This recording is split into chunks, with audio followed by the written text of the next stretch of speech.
And I said I'd call her back. I did. I meant it. The voicemail's still sitting there, 8 days now.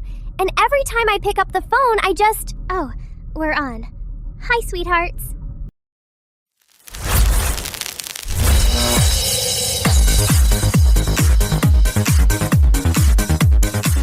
Somewhere there's a desk, a lamp, and an 85-year-old man writing a private line in pen every night for 4 years. 1,100 pages of that pen are public tonight, before he says one word under oath tomorrow. Who printed it, and why that's a worse look for him than for the diary. Then, my loves, picture a T-Rex having a completely normal Tuesday. New science on how the dinosaurs actually died, and, sweethearts, it was faster and meaner than anyone ever taught you. And a man got paid a 9-figure fortune to run face first into other men. A cooler full of bees got involved somehow, and one guy's got a broken nose and a hot opinion about it. Everybody sit down. I'm Sloan. Kiki's beside me. Blaze is at the weather desk. Aubrey Joe's already in the garage. The 28th, a Tuesday. 4 shows left before they turn off the lights. This is Broadcast 404 Live. Roll it. Strong language, adult themes, and satire tonight, sweethearts. And a gentle warning. We spend the first few minutes reading a man's private diary out loud on television, which is either journalism or the nosiest thing I've ever been part of. And I have read a lot of other people's mail. Settle in.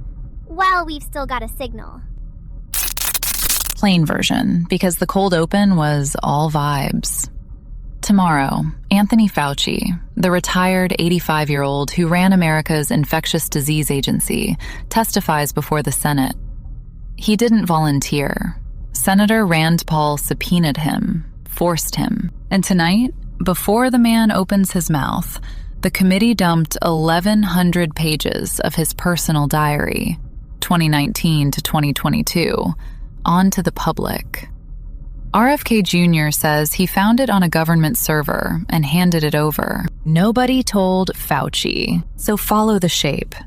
Paul spent years demanding this man answer under oath, and now, the night before the room, Paul's the one who took his diary and published it. The guy who kept saying Fauci won't talk just released the pages where Fauci answered himself. Every night. In pen. And here's the part nobody says, so I will. The diary's a letdown for the people who wanted a smoking gun. It's 1,100 pages of an old man writing, "Meeting at 9, meeting at 10.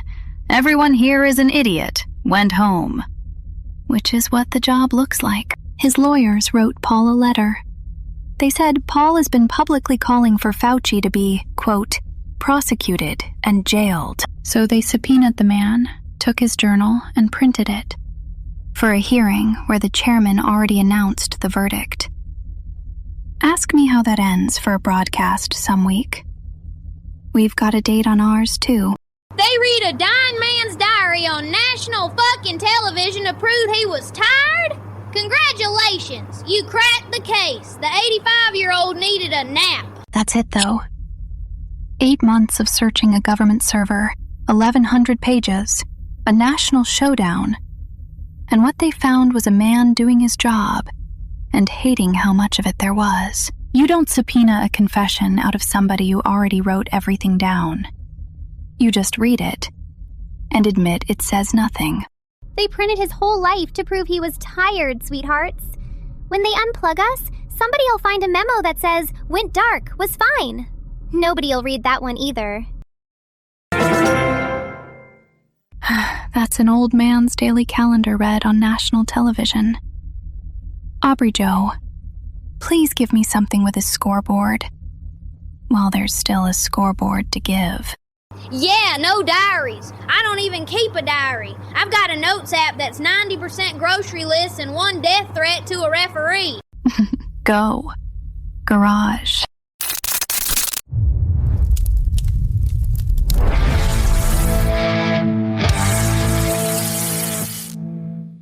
Jalen Carter Carter, Eagles defensive tackle, just signed a massive extension, reported in the 9-figure range. That's a shitload of money to walk toward a man and keep walking. Then Sean Strickland, UFC, goes off on the matchmaker, calls the pay predatory, and he's not wrong. A man gets his orbital bone rearranged live on television for a fraction of what a defensive tackle makes sitting on a heated bench with a Gatorade towel over his head like a sad little ghost. The more blood on the mat, the smaller the fucking check. Make it make sense.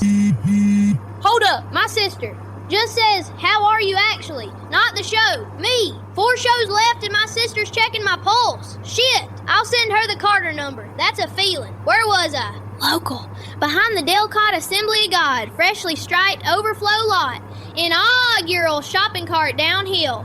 Ride the cart down the back grade, brake before the dumpster. Closest to the line without kissing metal wins. Facebook group. 40 members, 1 pinned rule, and I believe it like goddamn scripture. Margaret's not there. She didn't enter, but her record still stands untouched, and Derek shows up. Anyway, still in the neck brace, flinching every time a truck downshifts, enters solo, against a ghost. 6 weeks of training, which for a downhill cart means he skipped dinners to lose weight and go faster. That's the whole shit-eating sports science. And here's the thing, the event just happened without her. Some 15-year-old named Braylon rode a clean line, feathered the brake, stopped a foot off the dumpster, everybody clapped, and it felt wrong. Like a wedding where nobody mentions who was supposed to be there. Nobody said her name. Everybody was thinking it. Derek didn't even race. Sat in his truck the whole goddamn time watching the empty top of the hill. No result for him. No Margaret. Just a kid, a cart, and a church lot quiet, in a way a church lot should never be. May kinda knew the feeling. 4 shows and an empty hill. Same church. Before the ghost at the top of the hill, Control handed me a page. I'm going to read it exactly as it came. Effective at the close of business on July 31st, the transmitter lease for broadcast 404 will not be renewed. The final broadcast will air the evening of July 31st. Staff are thanked for their service. 4 broadcasts, then a dead carrier where we used to be. He drove to a church parking lot in a neck brace and watched an empty hill for an hour. Aubrey Joe, that's not a rivalry. That's a stakeout for a hill that's already over. Thanked for their service, sweetie. That's the whole memo. A man in a neck brace watching a hill for somebody who's never coming down it, and a letter that says thank you for the empty hill. I have a chest freezer I feel that way about. And now this desk. They wrote us a fucking subpoena and called it a thank you note. See, you heard sweet. I watched a 15-year-old shave a fully grown man's soul off the pavement while the guy sat in his truck with the AC on. And honestly, good for Braylon. Kid's got no ghosts yet. Give it 4 Tuesdays. That's all any of us gets. Okay, I need this one after that memo. Scientists ran a new model on how the dinosaurs actually died, and, sweethearts, it wasn't the slow, starving winter everybody taught us. When that asteroid hit, it threw up a dust cloud so thick and so hot, it basically roasted everything on the surface. In hours, not years. So the correction to the record is that 66 million years of a long, cold, tragic decline was, in fact, a Tuesday afternoon. The memo gave us 4. The dinosaurs didn't even get a countdown, Chiron. A T-Rex! Apex predator, tiny useless arms, king of the whole planet. And he got flash rolled like a goddamn Hot Pocket. Didn't even get to be scared for long. That's the one mercy. No memo, no notice, just gone. And that's the sweet part, honey. No drawn-out ending, no cold, slow goodbye. Just one bad afternoon and then quiet. I'd take it. I'd take the dust cloud over 4 nights of watching the lights go out one at a time. Kiki found the comforting angle on being incinerated in an afternoon. Blaze, you're up.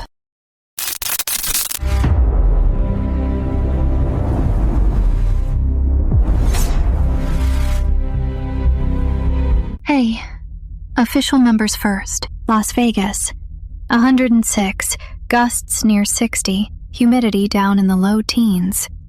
That's a fire that hasn't picked a spot yet. Nashville and a town called Normal, Illinois, both clocking 41-mile gusts, which is a lot of wind for a place named Normal. And Ada, Oklahoma, 99 and hazy. And haze in dead heat means something's burning upwind that nobody's put on the map. Holsted's own sky. Mild, moving, boring, which I love. My station barometer agrees with the official one to the decimal tonight. I brought the second lamp, by the way. It's here. So I read the next page of my grandfather's log under it. Good light. And the better light didn't change the words. It changed the margin. There's a second number penciled next to the date. Same hand. I've been reading one bad bulb and missed a whole number for 11 nights, which rhymes with what leaked today. Fauci's diary, the pages Paul dumped, reportedly includes his private read on the people he worked with. He wrote it down at the time. Nobody looked for years. Same move. Somebody sees the thing clearly, writes it in the margin, and it sits in the dark until a light hits it. Same as a memo sitting in a drawer with a date on it. Both waited for the lamp. Forecast. Southwest dangerous through tomorrow. That haze creeping east. Holsted, mild, and moving. Subscribe, by the way. They defunded us the week I brought the good lamp in. The sub count is the one number they can't pencil over. Back to you. "11 nights under a bad bulb, and the answer was a number you couldn't see. There's a version of that about all of us, and I'm choosing not to say it. The memo's got a number 2. That one I can read." You just said it, though. She did. Buy the second lamp, everybody. Sloane's been doing a crossword in the dark for 3 weeks and calling it one crossword. Do it while there's still a desk to mail it to.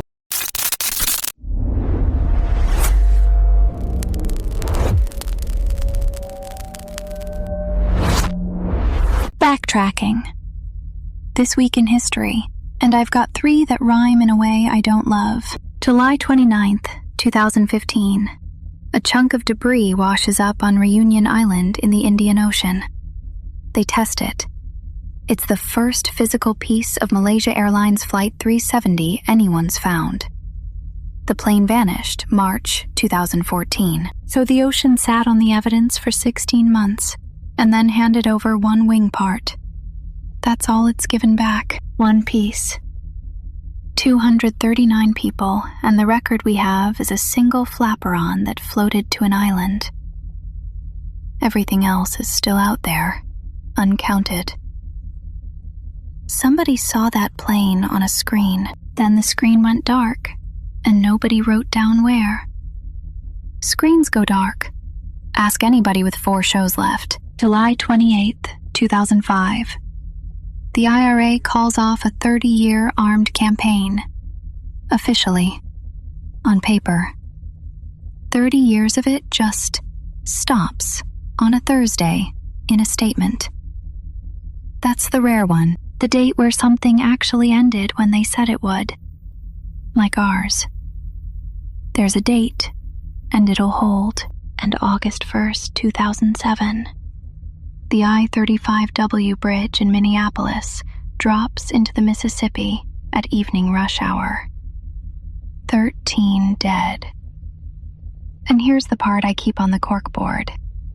Engineers had rated that bridge structurally deficient for years. The margin was penciled in. Everybody drove over the number anyway. Every one of these.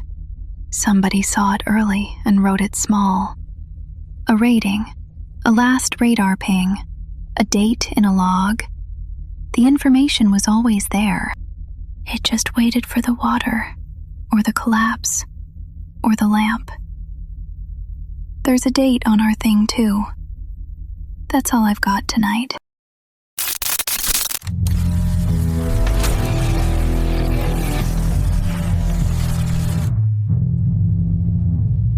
Mailbag, sweethearts. No comments in the box yet, but the Vachel Public Library mailed us an actual letter, and it is the whole reason I got up this morning. Sloan, read it. It's addressed to the news. Dear the News, we wish to formally defend the honor of our fax machine, which a patron called obsolete. That's it. A library wrote a diary entry about a fax machine and mailed it to a TV station that has 4 broadcasts left. 2 institutions arguing about who gets unplugged first. And I think they're winning. The library's got a diary, too. Everybody's keeping a goddamn journal except me. I've got a notes app and a referee's home address. Somebody unplug me first, I'll go quiet. So leave us a comment on any video, my darlings. I read every single one. I keep the kind ones in a little pile. And if you'd rather, the fax machine at the Vachel Library is apparently lonely and... Every Tuesday, like a tide. 3 of those left. Hi, yeah. Long-time listener, first-time caller. Okay, so this diary thing with the doctor. If they can read his diary on TV, can they read mine? 'Cause mine's got some stuff in it. Sir, they can only subpoena it if you write it on a government server. Where is your diary? It's in the truck. In the glove box. Is the truck a government server? Anyway, you folks stay warm. Keep it in the glove box, honey. That's safest. Comment below, sweethearts. You could be next Tuesday's phone call, if there is one. We went from 47 to 163 this week. Real people. Get on the list while there's a list. I've got the second lamp in the car for good now. Not bringing it in and out anymore. It lives there. You keep a lamp in your car. You keep a closed notebook on your desk. We all park something somewhere, Sloan. 4 more nights to open it. Sweethearts, if you keep a diary, keep keeping it. Write down the thing about the person who annoyed you today. Not so anybody ever reads it. Just so you remember you were right. I remember everything. It's a gift. 3 more nights of it. That second number in my grandfather's margin. I know what it counts now. Tomorrow I bring the log to this desk and read you both numbers, out loud, under the good lamp. 3 shows after that. Night. I'm putting a diary in my truck glove box next to that guy's. If they subpoena it, all they get is a grocery list and a drawing of a referee crying. Worth it. Night, you gorgeous idiots. An 85-year-old man wrote down every long day of his life, and it took an army 8 months to prove he was just tired. Honestly, best documented nap in American history. Good night.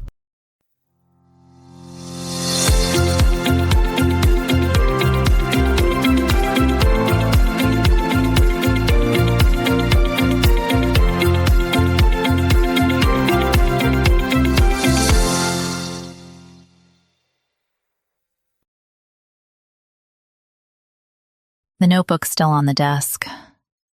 3rd week. I keep meaning to open it. Tonight, I told everyone Fauci should have just read his diary sooner. I hear it. I do.